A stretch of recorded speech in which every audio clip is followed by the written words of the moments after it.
amazed and confused. How many of you guys have ever been both in the same time? I'm amazed and I'm confused at how that happens. I don't get it, but it doesn't make sense. I can't do the math, but wow, that's amazing, confusing, but I don't understand it. A few years ago, Natalie and I, we got to travel to London for a vacation. We found really cheap flights out of Austin. I think they're like $400 from Austin to London, and we're like, wow, why not do that? So if any of you guys are deal hunters, there you go. And so we're there, and my wife really took an interest in the royals, right? She wanted to know about Princess Kate and Princess William. And while there, they were doing something. What, did I say Princess William? Yeah, sorry.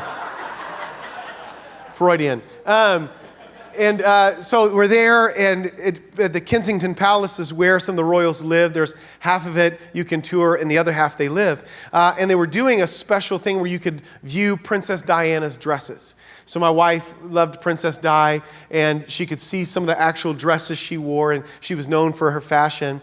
And so she started following the royals on Instagram, and she could actually see where they were at every day doing their events. And my wife, it was a long shot, thought, man, what if we could see some of the royals? So we went to Buckingham Palace, and you're standing 200 yards off the palace, and you're like, you're on the fences, and there's no way you have any access, or you're definitely not going to see them in the flesh, much less be able to actually shake their hand. And then they have the guards that don't move, and you try to distract them and poke their eye. I didn't do that. I'm just saying, that's kind of where they're at. So while we're at Kensington Palace, we go through the tour, and then they have a little gift shop bakery where you can get like tea and coffee and some cakes. And tea for me is just watered down coffee. I don't really understand it. It's just like I'm not a tea drinker, but when in Rome, so I'm drinking tea and some crumpets. What is a crumpet? I don't know, but I'm eating that. And so we're sitting out in this little garden. And Natalie was like, hey, I'm going to go to the restroom really quick before we go to the next thing. And that day, she had been following the royals. She'd been like, oh, they're here doing this event, and they're supposed to be coming back, and maybe we can see them. So we're there, and we're sitting in this little courtyard. It's a hedge, and the castle's next to us. And all of a sudden, a helicopter flies over. And it's like this one of these like Air Force One, I don't know what you call them, but what's the equivalent of the Air Force One helicopter? Some of you guys are smarter than me. What's that? A royal helicopter. I don't think that's what they call it, but it's a really nice helicopter. It's whoosh, whoosh, whoosh, whoosh, whoosh, the wind's pushing down, and it lands over the hedge. And immediately I see all these people start getting up and running over. I'm really enjoying my watered down coffee. And so I don't get up. And Natalie comes out and she goes, babe, the royals just landed on the other side. Their Instagram profile showed that. And so she was like, let's go see if we can see them. I'm like, man, we ain't gonna, we don't have that kind of clearance. We're just some Texans over here. They ain't gonna let us in. And all the people are standing on the hedge trying to get photos of the royals and hoping to get some. And then they all come back in because I guess they get ushered in to the castle. And I think about times, there's certain people that we really don't have access to. Like you can see them on the television, you can see them and read about them in the news, and you can even follow their Instagram profile, and it can make you feel close to them, but you're really not close to them. And unfortunately, there's a lot of people that view Jesus kind of this way too, where Jesus is so far out of reach, and I don't really have the spiritual clearances to be able to have access to Jesus the way other people do. Maybe have you ever felt condemnation with your own walk with Jesus? You look at other people and you're like, man, how do they walk with Jesus so tightly? And I feel like, man, I'm so far from God. It's almost like there's fences between God and I, and there's some guards, and maybe we'll call them angels, and they stand between me and God, and I don't feel I can ever meet with Jesus face to face. And can I tell you this morning that in the passage we just read, you have two people that have instant access to Jesus.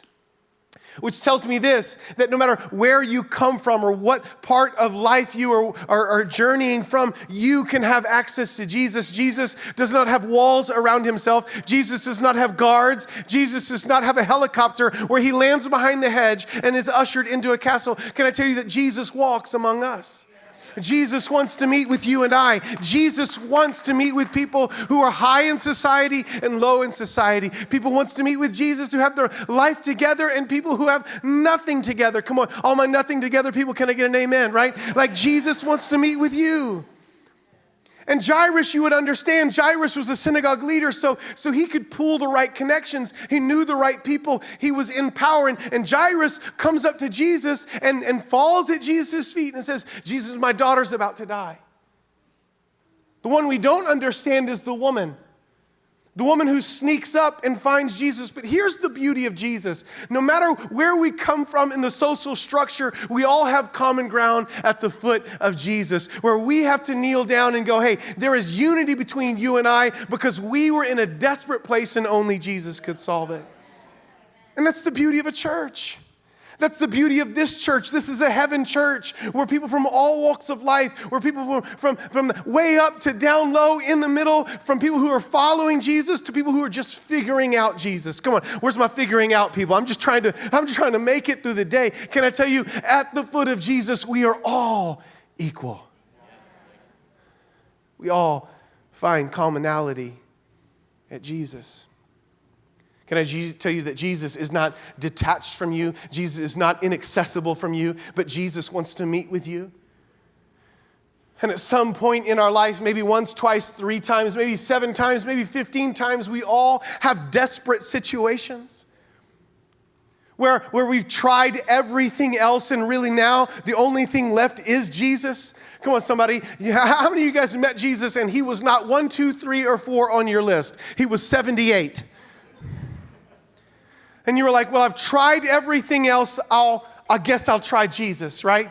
And how many of you thankful that God still catches Hail Mary prayers, right? You're like, God, there's nothing less. I've tried it all. Will you help me? And he's been there for you. He's rescued in moments. You see, it's in desperate situations that sometimes God does his best work. So I want to encourage you this morning, or maybe you're watching online, maybe you find yourself in an extremely desperate situation. Can I tell you that Jesus is accessible for you today? And if you'll just come to him, can I tell you that he will hear you, he will heal you, he will restore you, he will put you back together today. Why? Because Jesus is accessible. We don't have a king who is distant. We don't have a king who hides in the castle. We don't have a king who has guards in front of him that says, whoa, whoa, whoa, whoa, whoa. You don't have the right clearances. We have a king that says, come to me, all who are weary, all who are worn down, all who are desperate. But in Jesus, we have a king who gives us access. But the thing is, Jesus does not give into our agenda. Hold up. Today, it's all about agendas, isn't it? Which news station you watch, oh, that's their agenda. It's what show you watch on Netflix, there's an agenda. Every sports show, there's an agenda. How many of you guys know the world is full of agendas? No? Y'all are like, no, the world's not, actually. I'm living in what year? The world's full of agendas. We want God to do this for us, and we need him to operate this way. And that's not a bad thing. We all have them. Sometimes they're good, sometimes they're bad, sometimes they're in between. And the reason I think that Jesus doesn't give into our agendas is because oftentimes our agendas are small compared to what he wants to do in our life. Like in Ephesians chapter 3, verse 20, you know, when Paul's writing and he says this, now to him, Jesus, who is able to do immeasurably more than we ask or imagine, according to that power that is in work within us. Here's the deal. If Jesus met your agenda, could he ever do more than you imagined? Think about that. It's kind of a weird thing, right? Like, okay, if Jesus met what I thought I wanted him to do, then he never can do more than I thought he could do. And I would say this, every one of them, if I asked you this, hey, do you want God to do more than you could have ever imagined? 100% you would all say yes. But what if the how was different? But how he does it, that's where we find the tension. We agree with the more, we disagree with the how.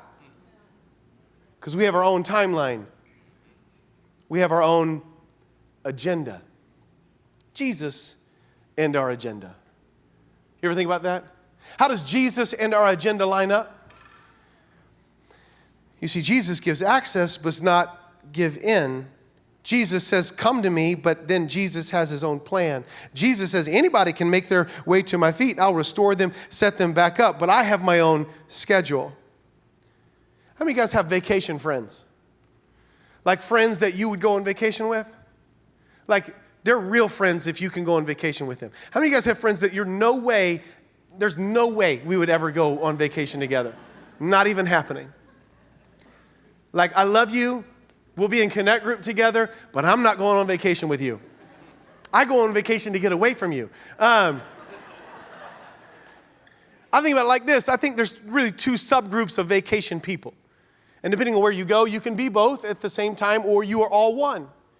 I think there's the people who go on vacation that build a schedule for their vacation, right? They show up, and I get it, it's understandable. You spend a lot of money on the flights and the hotel and the thing, and you want to maximize your vacation, right? And you don't want to feel like, man, I went and I didn't get the most out of it. So you schedule every waking moment. We're going to have breakfast at 7 a.m. We're going to make it to the museum by 9. We're going to go through the museum by 12. We're going to eat lunch here. And then at 12 o'clock, we're going to go to this park. And after that, we're going to have dinner here. And then lights out at 9 p.m., no questions asked, bedtime, right? I mean, how many of you guys know those agenda people? They actually present you with the agenda when you arrive. And you're like, this is what everybody is doing all week long. And you're like, oh my God. Come on, I know it's going to be scary. How many agenda people do I have in the house? Come on, someone. Thank you, I appreciate it. Come on, there's honesty there. At the foot of Jesus, everybody is welcome, right?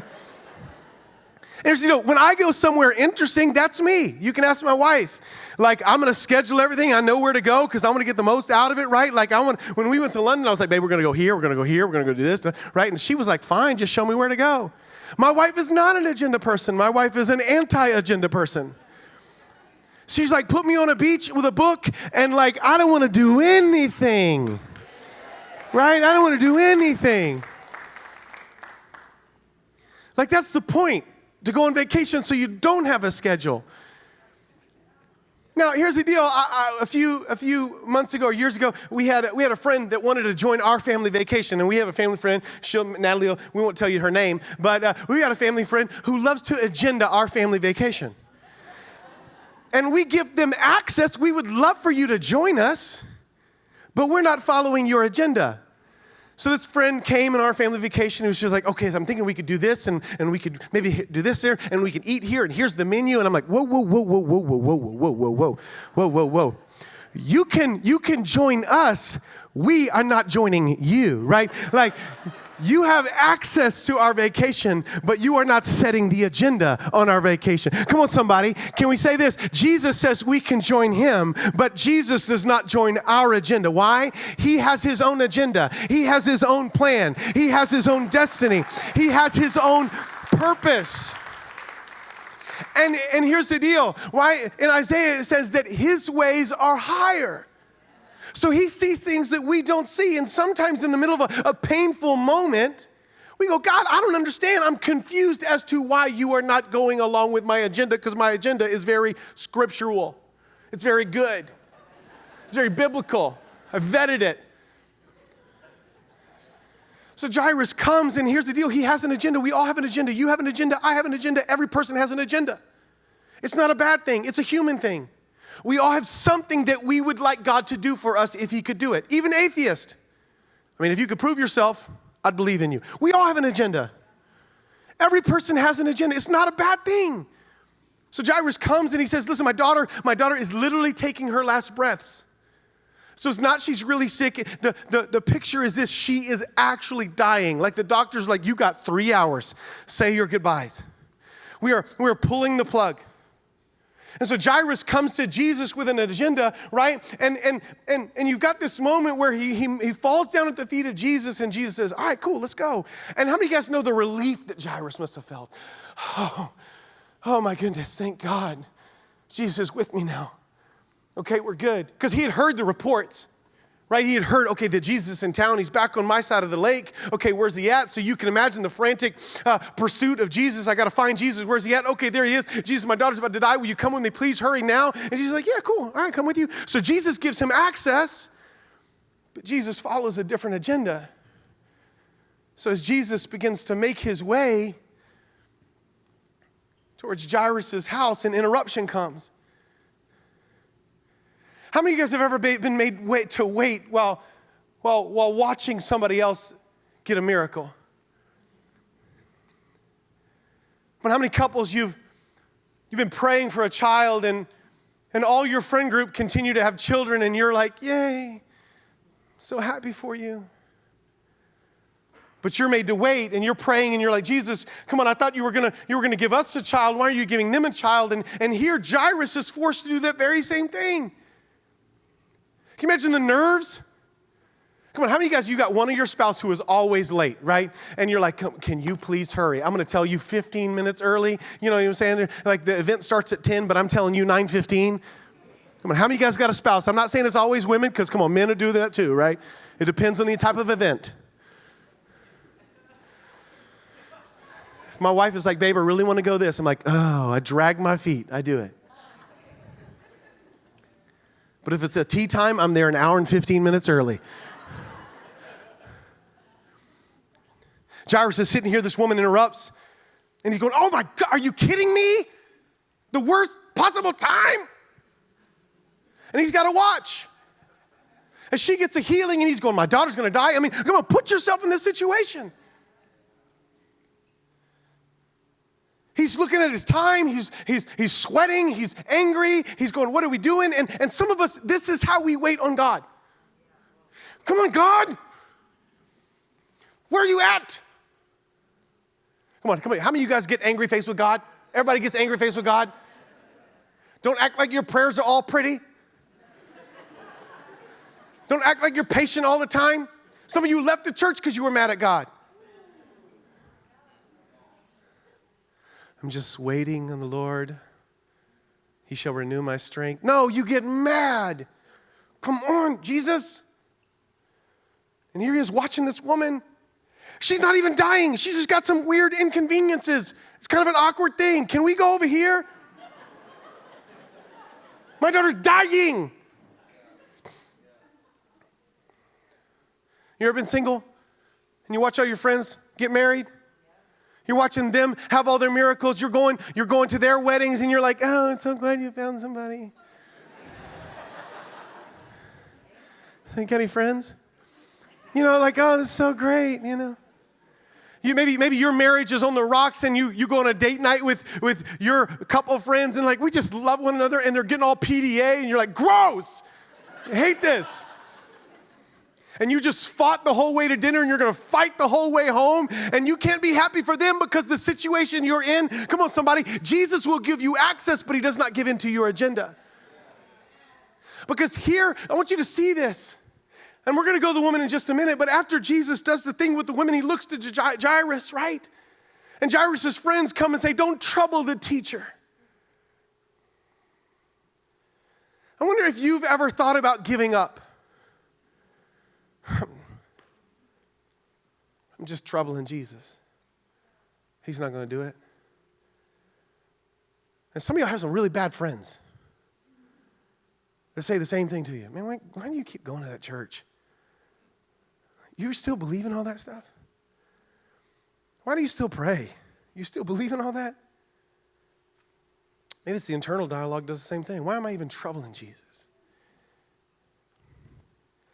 But I love it what Jesus says. He says this. He overhears them. And he says, do not fear, only believe. You see, Jesus' agenda was not just to heal the girl. Jesus' agenda was to promote himself. Now, I know you think that Jesus is, well, how arrogant that Jesus would promote himself. That's Jesus' number one thing in life, is to promote himself. It's not to make your life better. I know he will, as a byproduct, but Jesus' prime product is to lift himself up, because he knows this: if I'm lifted high, I'll draw all men unto me. And Jesus knows this: unless he's the number one in your life will never be the ultimate that it can be. So I know it's kind of weird, because you're like, wait, where's my blessing? Where's my thing? I get that, right? Jesus will bless you, but Jesus does not wake up every day asking himself, how can I bless you? Jesus wakes up every single day if he sleeps. I don't know the theology on that, but let's just go ahead with it. Word picture. Jesus wakes up every day asking the question, how can I be in the lives of every person on earth? That's his main deal, which means that should be our number one priority as a church, is reaching lost people. Come on, somebody, right? Our church should be filled with lost people. Thank you, middle section. Left section, right section, just get a little bit of Jesus. That's what Jesus thinks about. Believe in me. That's why he says to Jairus, don't fear, believe in me. Come on, somebody. If I believe in Jesus, I can walk through storms. I can walk through trials. I can walk through delays. I can walk through setbacks. Why? Because I believe in him. And he's the king, not me. But then there's Jesus and anonymity. That's a big SAT vocabulary word for you. Here's the woman. And Jesus, perceiving himself that power had gone out from him, immediately turned about in a crowd. Who touched my garments? Isn't it funny that Jairus came publicly, but got his miracle privately? But the woman came privately, but got her miracle publicly? I'm going to show you this here in a second. Jesus wanted to know who, a name, an identity, a story. You can imagine the woman, again, hearing reports that Jesus was in town, which again tells me, Victory City Church, that we have to be telling reports all week long. Because how many women with issues of blood are in our city? How many men like Jairus are desperate? And we have to be telling reports of the goodness of God in our city, in our workplaces, in our neighborhoods, so that people will come and touch Jesus. Come on, somebody, right? If they could just touch him. I know I really feel like preaching today. It's because I wore a t-shirt. Here's the thing, right? The woman, she's hiding in the crowd. She's pushing her way, and she reaches Jesus, and she touches the hem of his garment, the scripture says, just the corner of his clothes, and then she feels it, right? And some of you, this is the way you felt in worship at times. You've been singing and praying, and it's not been a public thing, but then all of a sudden the Holy Spirit just falls on your life, and you're going, what is going on? God is moving, and nobody else around you gets it. Anybody ever been there before? You've been overwhelmed, and you're like, I wish everybody knew what I was feeling right now. You're singing the third song and tears are coming down and everybody else is worried about coffee, but you're like, oh my God. This is that woman in a giant crowd and she's slipping away and she thinks that she's going to remain anonymous. That was her agenda. You see, everybody has an agenda. It's not a bad one. She had been trained to be anonymous. For 12 years, she had been unclean, which means, according to Hebraic law, she wasn't allowed to worship because she was unclean. Come on, how many of you guys have ever felt too unclean to come to church? Come on, I've done this before. You mess up and you go, I can't pray right now. God wouldn't listen to me. Come on, you felt that before.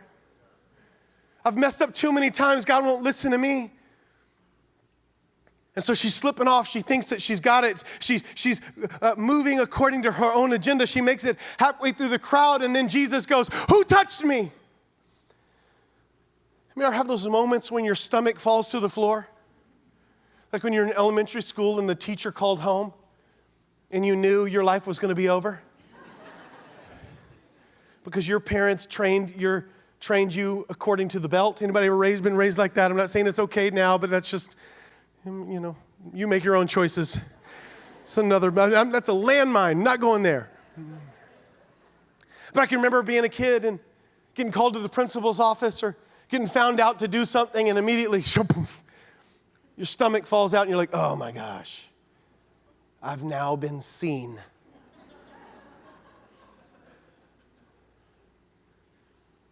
See, she wanted to remain anonymous.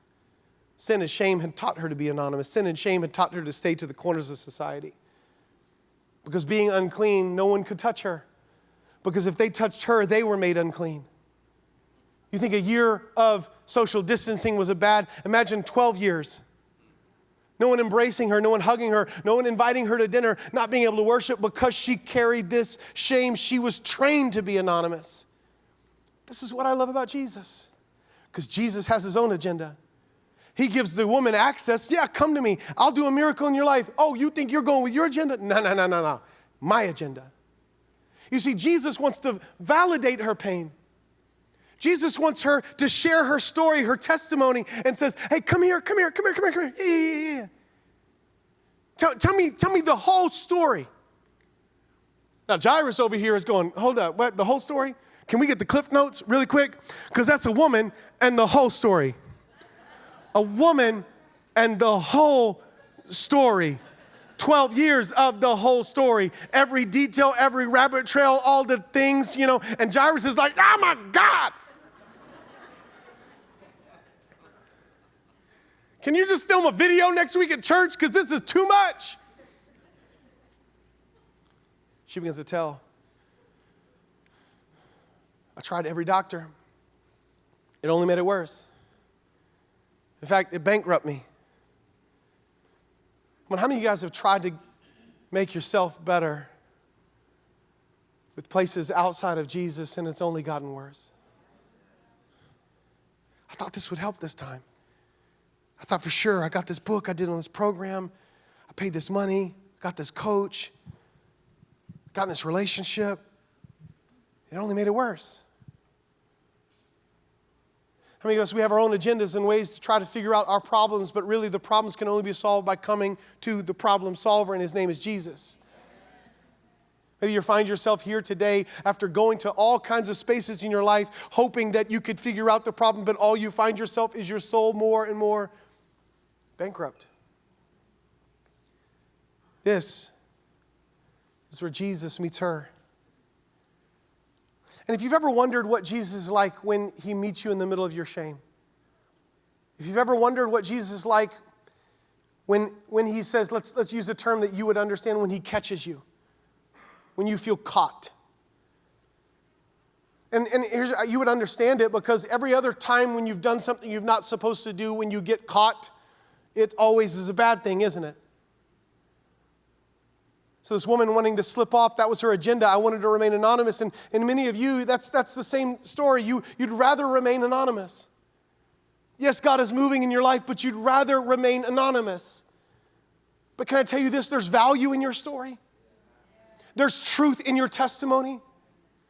And you may not know the scriptures like you wish you knew them, but you know your story. And you know the story of when Jesus met you. And can I tell you, the most powerful tool in the reports about Jesus is your story. So Jesus calls her forward and says, tell me the whole story. And look what Jesus says. He calls her daughter. He doesn't say woman. He says, daughter, your faith has made you well. Go in peace and be healed of your disease. He says, woman, what are you doing touching me? Isn't it funny that the unclean thing touched the clean thing, but the clean thing did not become unclean, but the unclean thing became clean? Y'all follow me on that? That was pretty simple, right? You right? Let's try it again. Ready? Isn't it funny that the unclean thing touched the clean thing, and the clean thing did not become unclean, but the unclean thing became clean? When does this work anywhere else in life? How many of you touch raw chicken and go, my hands are now clean? This past year, how many of you got around people without a mask and they sneezed and you thought, I just became clean? It doesn't work. How many of you guys you got friends whose car you get in, you have to take a shower afterwards because their car is so dirty? You're like, ugh. How many of y'all have been to somebody's house, you go in the kitchen, you're like, I just ate their food? Whoa. Nowhere else on earth does a contaminated thing touch a clean thing, and the clean thing remains clean, and the contaminated thing becomes clean. Only with Jesus. Only with Jesus does the unclean touch the clean, and the clean does not become unclean, but the unclean thing becomes clean. Come on, somebody. If you can remember that for next week, I will let you preach. Maybe not, because some of y'all are going to do that and watch it on YouTube and memorize it. And I'm not giving you this mic. Here's the deal. There's power in your story. And so then this woman comes forward, and she has to tell the whole crowd for 12 years.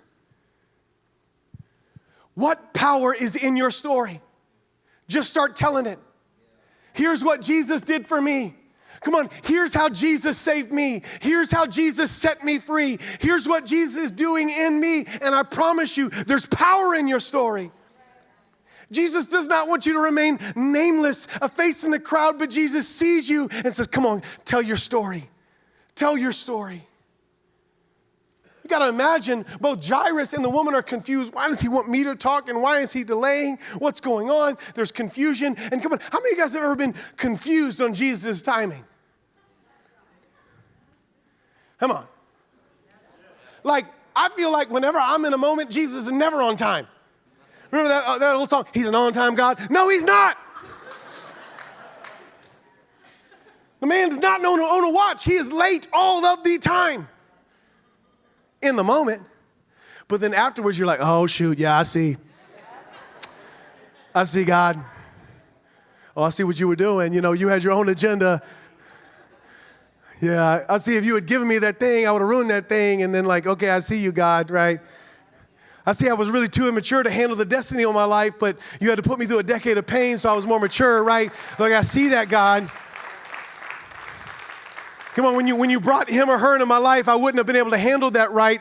You know, like all those types of things, right? I thought I was ready.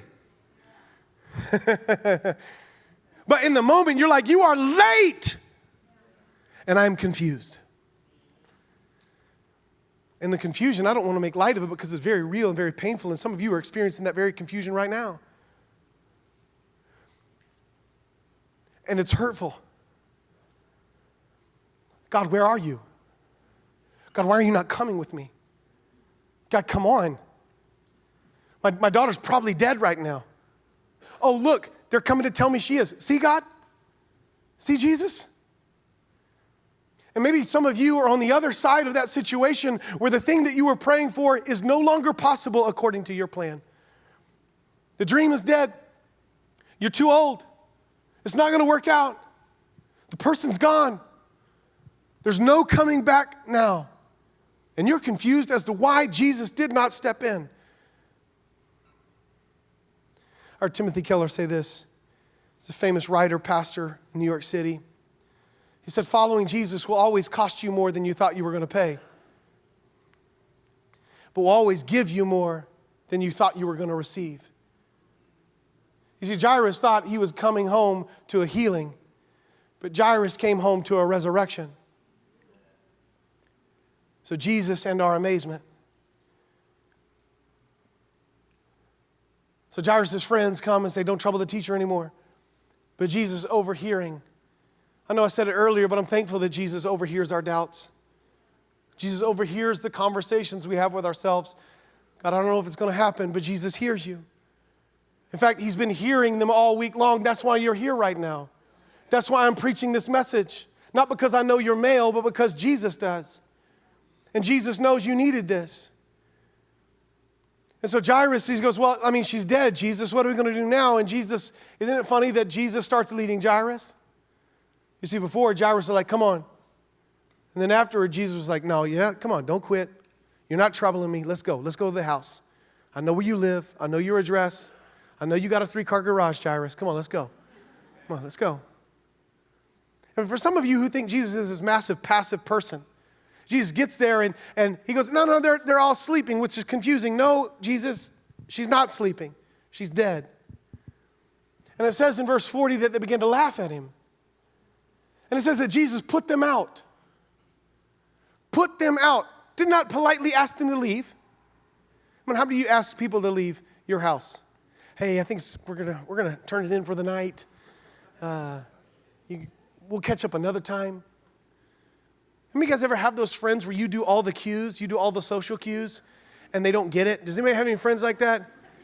You're like, yeah, early morning, and they're still there. And you're like, ooh, yeah, I got to hit the hay, man. Like, I'm just feeling it. It's been a long day, and they're still there wanting to tell you another story. Eating your snacks. Like, get out of my house. Jesus is not passive. So he's got all these people laughing at Jairus because Jesus is going, no, she's just sleeping. And they're laughing at him. Which tells me something significant about the atmospheres we create in our homes. I wonder if the atmosphere was expectation rather than cynicism. I wonder if we would see God move a little bit more. So Jesus physically, it says in the original language that he physically throws him out. Like, get out of here. Which kind of shakes our model to this Jesus-loving, kind, soft person. Jesus did not wash their feet. He threw them out on their feet, right? Like, get out of here. Go. And then he comes in. And Jesus, again, touches another unclean thing. Why? Because it was a corpse. And a corpse, according to Hebraic law, was an unclean thing. Man, Jesus has a problem with touching unclean things. I wonder if he carries Purell in his pocket. Come on, but the beauty is this. When Jesus found me, I was unclean. When Jesus found you, you were unclean. And Jesus put his hand into our life, put his hand on our shoulder, says, come with me. So Jesus goes to this little girl, and he says, Talitha kumai. Talitha kumai, which basically translates, little girl, arise. So Jesus takes the greatest threat to mankind, death, the most final thing, the most absolute of absolute things, and Jesus takes that and he says, little girl, get up. The original language says that the intention here is Jesus is using a pet name. Like you would wake your daughter up for school. Hey, sweetie, let's get up. Which means in Jesus' hand, the pain and the problems that I face in my life, Jesus is powerful enough just to speak sweetly over them. Jesus doesn't have to shout. Jesus doesn't need a praise band. Jesus simply takes the little girl by the hand and says, sweetie, get up. So what are you facing today? What pain, what situation, what thing has died, what dream, what problem? And you have access to Jesus. But Jesus is not giving into your agenda, and you're confused and you don't understand why, and Jesus is saying, come to me, get in my hand, and we'll go.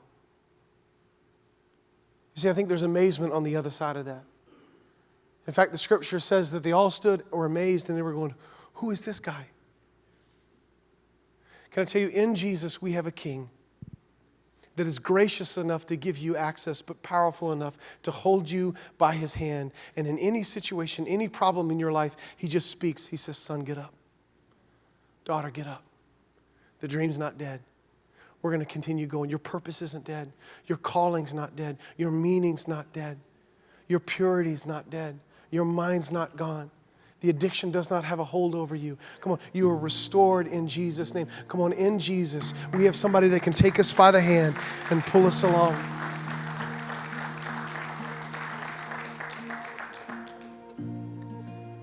See, the thing is I know that there are people who are really struggling with a situation right now where they're going, Jesus is not getting on my agenda. And I want to encourage you today that Jesus has his own agenda and it's for you.